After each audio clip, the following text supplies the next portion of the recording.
My name is Amra, and I'm here in Monte Sahaja, and my seva is in the reception team, and we take care of basically all of the people who want to come and visit Sahaja, however that is, day visit or they come and stay for a bit longer, and we facilitate their being here from invitation to arrival and take care of them from there.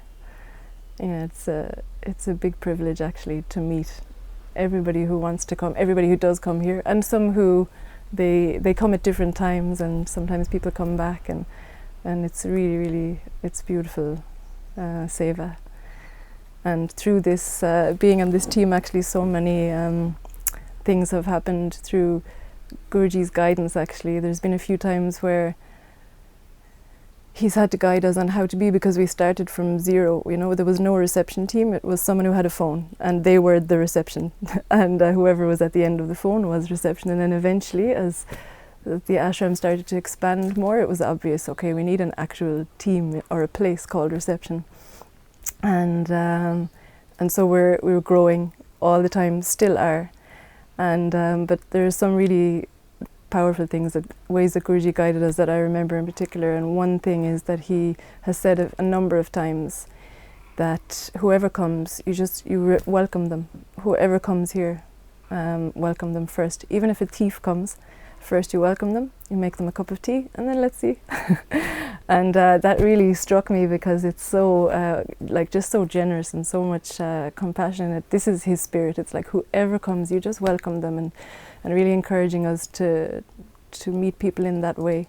And it's something that for some of us it's very natural, but for some of us we had to learn, you know, in different ways how to, and from his example, and just see how he meets people and how natural he is with them. And yeah.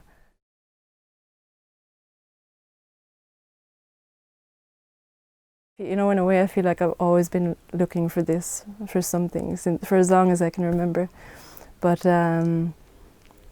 I guess the most kind of poignant moment was my sister died when she was 21 and I was 23, and I remember like it was such a powerful time, and everything was just turned upside down. And I remember feeling like as though you're walking along with your head down, and then all of a sudden you trip and you start to look around and ask questions like what is all of this about, you know, like when you experience death of someone very close. And so from then I started to just read, like I started reading books. Actually, she was reading a book on Buddhism, and I found that and started to read that, and then it just, in that moment, it just became very important. It was like the seed was planted, and it's you know, like the darshan, the blessing of death, was so strong. And I feel like from that moment I was always like looking for something and asking. Everything changed.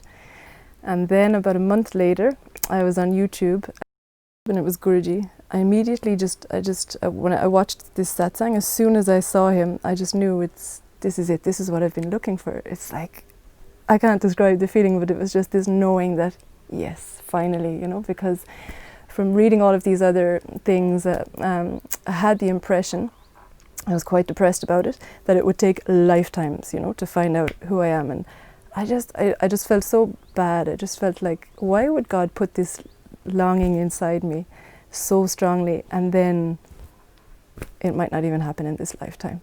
I just felt like it can't be. And I remember one of the first things that Guruji said in this satsang was, it's who you are, it's here, it's now. You're already it. From the minute he said it, I knew it to be true, and I experienced it in myself the first time I heard him say it.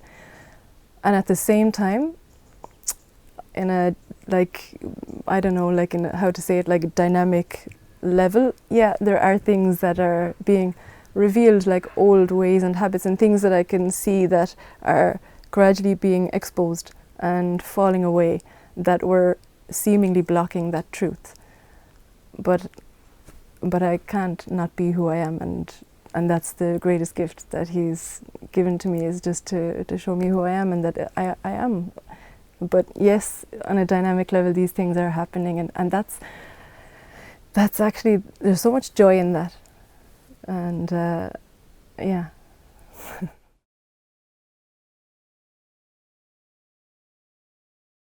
everything, and there's a maturing over time, you know, of what I could hear and what I could use that Guruji was saying, you know, like from the moment I heard him, I saw him on YouTube, I just felt this, it was like I know him, you know, like this, like I felt like I've always known him, and everything he said just resonated and was so true.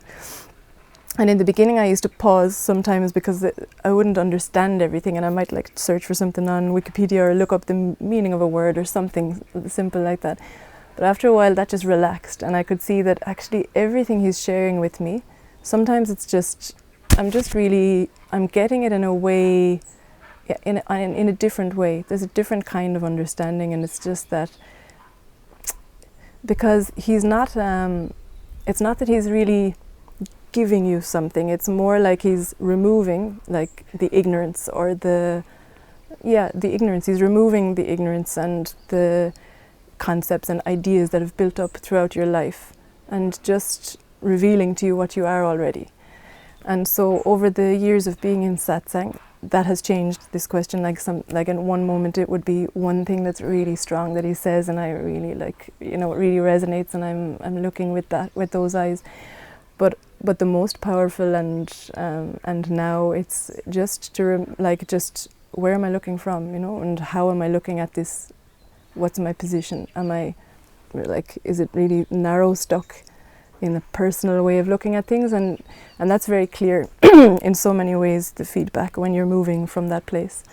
And just that really always points to the highest, which is the truth of who you are. And to come to that space, like he does in the invitation, you know, to come to that neutral space, to that neutrality. And yeah, for me, that's the highest, and that's from there, when I'm in my truth, then everything is good.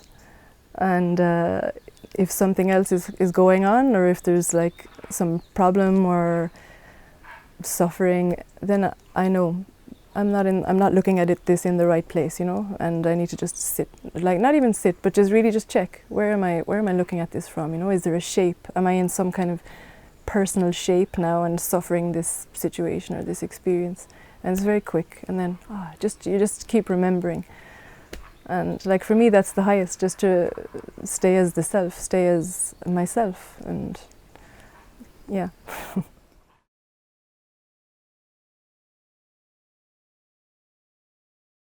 There are very few, less and less. There's just like this sense actually of desirelessness, which previously would have felt really dull and boring, and maybe it was even like a concept that I had about what it means to become awake, is that you lose all your desires and all the color drains out of your life, and you're just like this stone Buddha. And I mean, it's nice, but really, is that what you want? And I just, like more and more,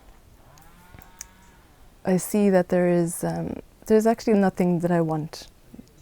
Okay, sometimes if I go to a restaurant, I might want this cake over this cake, or actually I would probably want both of them, but you know, like there's these kind of things. But I can say truly that there are no desires. It's like life is just so sweet in its simplicity. And that also with like I mentioned earlier, with this darshan of death in my life, I've experienced the death of a few very close family members and friends, and actually even recently a very close friend in the Sangha died, left her body, and it's just been the most powerful reminder of how precious this life is, and that I don't know anything about tomorrow. I don't know anything. I don't know what's coming. I don't know how life will unfold. And it really has brought me again back into the present, you know, into this moment now. And the richness of that. I don't know, this sense of having desires, it's just, what could I want more than just to be here and just to know the truth of myself? And I feel like what I was looking for, I've found it now, and it's so precious. And I've heard Guruji describe it as a precious gem, or you know, and that's what it feels like. And so for me, this is something that just happened naturally. That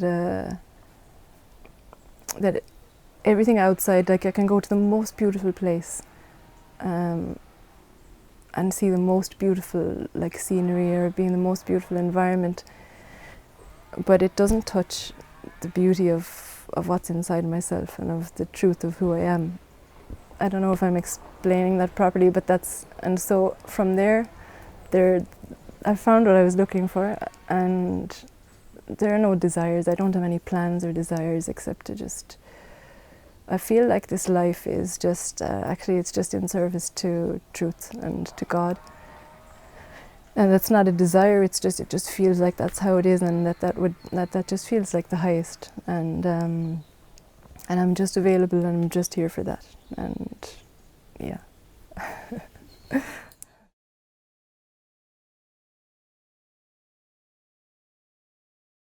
I love you.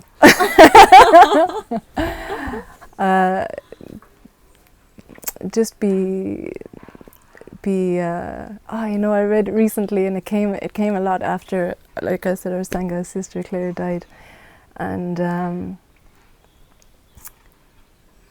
one of the first things that came very powerfully and very strongly was be shamelessly in love. I think it's like the words from a poem, and be shamelessly in love. Just love and just be. Yeah, I don't know, and I don't even know if that's what I would say, but like right now, yeah, just love each other, just love, don't stop until you find the truth of who you are, and don't settle for anything less, and just go all the way home, and don't take your eyes away from God, from yourself, and stay with Him, and all is well.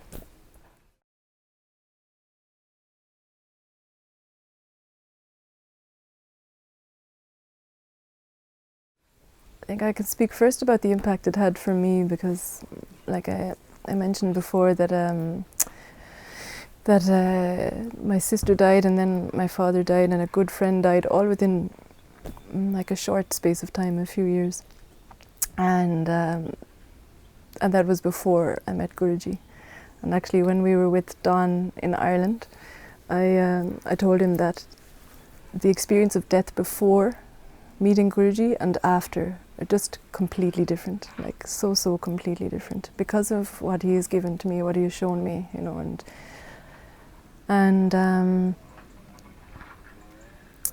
but I remember when Guruji called us, he called us to tell us, and I was just really, the first reaction was just of complete shock and disbelief, and I had no idea where the conversation was going. I wasn't expecting it, and it was so shocked. And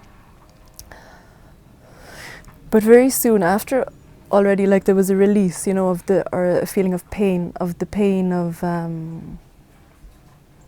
knowing that I won't see her physically anymore. There were no real thoughts around it, but I think that was it, like just this pain of knowing that physically she's gone now, and that she's passed. And that pain was able to very freely, it came out like just crying and crying and crying. For a while it came out very, very freely. And but at the same time, absolutely feeling her total joy and her presence. And it was like, it still is.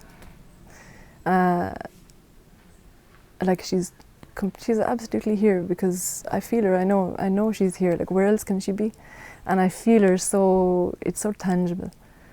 And I feel her darshan was very powerful for all the Sangha, because she died right before a retreat, the Zima retreat. And my own experience, and also of like observing the people around, was that it just really brought everybody inside, and it was very reflective time, and that this whole retreat actually was very silent one, a very powerful retreat. And I've spoken to so many people, and some people who never really interacted with her, and of their experience of her death, of her passing, and what it meant for them. And everybody was powerfully affected by it in one way or another. But I think everybody that I've spoken to has said, but I can really just feel her, you know. I feel like now I'm meeting her. Like I know one sister said that. She said, I never really spoke with her, but I feel like in her passing, I've somehow been introduced to her. And one of the first thoughts that came to myself was, because it was very busy just before she passed, and it was like I was waiting to be with her. And it's not true, because I did meet her. I met her a lot as well, and we had some beautiful moments together. But also there was this still this sense that we have time, you know, and in a few days when everything quietens down, I'm going to go and spend some time with her. And it felt like, oh no, you can't live like that anymore, you know, just because every moment is so precious. And that if someone is with you and you have a chance to be with them, you feel like now is the moment to really be with this one. And if something practical is waiting, don't choose that over this moment, you know. And I don't even know if I can explain it in words, but something was very deeply changed in that. I hope it was, like, to really just cherish every moment with each other, because we don't know about tomorrow. And just there is even more like richness and gratitude for this life, and it's like the little things, and every moment is just so fresh. And to know that I feel her all the time. She's here, because I had the same experience. My grandmother passed, and we were on the bed with her as she was passing, and as she was taking her last breaths, and I had her hand in my hands, and we were looking in each other's eyes, and she left her body, and it was such a beautiful privilege to be there with her. And the same thing happened, where I just felt like this explosion of light, and her complete presence. I kept saying to my brother Roshan, I kept saying, I feel full of Nana, you know, like she's inside me, like she's not here separate anymore, she's in me, and I feel her presence absolutely, and that has never changed. And I know it's because of knowing the truth of who I am, and I know the truth of who she is, who they are. And so that's it. Physically, I don't see them anymore, but they're still here, and they're actually guiding me in their own way inside. And it feels almost like the relationship is even more intimate now, and I'm very grateful for that.